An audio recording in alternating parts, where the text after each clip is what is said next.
ঢালিউডের আলোচিত তারকা শবনম বুবলী সম্প্রতি একটি বিস্ফোরক মন্তব্য করে নতুন করে বিতর্কের জন্ম দিয়েছেন। এক সাক্ষাৎকারে তিনি বলেন, আবরাম খান জয় তো প্রতিবন্ধী। এই মন্তব্যের পর মিডিয়া জুড়ে শুরু হয় ব্যাপক আলোচনা। তবে বিষয়টি এখানেই থেমে থাকেনি। জয়ের সৎ ভাই বীর এবং তাদের বাবা শাকিব খানও এই বিতর্কে জড়িয়ে পড়েছেন। জয় শাকিব খান ও অপু বিশ্বাসের ছেলে, ঢালিউড ইন্ডাস্ট্রির অনেক পরিচিত মুখ। বুবলির এমন মন্তব্যে অনেকেই হতবাক হন। শাকিব খান ও বুবলির ছেলে বীরও এই ঘটনা নিয়ে মানসিকভাবে প্রভাবিত হয়েছেন। সাক্ষাৎকারের পরপরই শাকিব খানের প্রতিক্রিয়া ছিল খুবই স্পষ্ট। তিনি বলেন, একজন মা হয়ে এমন কথা বলা দুঃখজনক একটি বিষয়। আমি এ ব্যাপারে কোনো মন্তব্য করতে চাই না।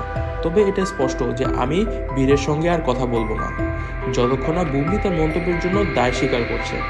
বুবলির এমন মন্তব্যের পেছনে তার ও সাকিবের পারিবারিক সম্পর্কের জটিলতা আছে বলে জানিয়েছেন অনেকেই। তবে শাকিব খান ও বীরের সম্পর্ক নিয়ে কথা উঠায় পরিস্থিতি আরও জটিল হয়ে দাঁড়িয়েছে। শাকিব বীরের সঙ্গে যোগাযোগ বন্ধ করে দিয়েছে এবং এই ব্যাপারে কঠোর অবস্থান নিয়েছে শাকিব।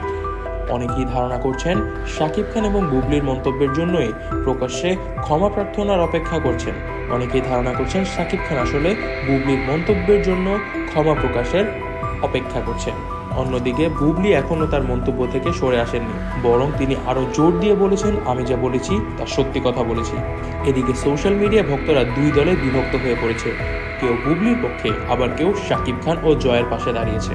এই ঘটনাটি ঢালিউডের আলোচিত পরিবারগুলোর মধ্যে চলমান বিবাদকে একটি নতুন মাত্রা দিয়েছে এবং কেবল সময় বলে দেবে এই ঘটনার সমাধান আসলে কোন দিকে যাবে। দর্শক, আপনারা এই ব্যাপারটিকে কিভাবে দেখছেন কমেন্ট করে আমাদেরকে অবশ্যই জানাবেন। ধন্যবাদ। সাবস্ক্রাইব করে পাশেই থাকবেন।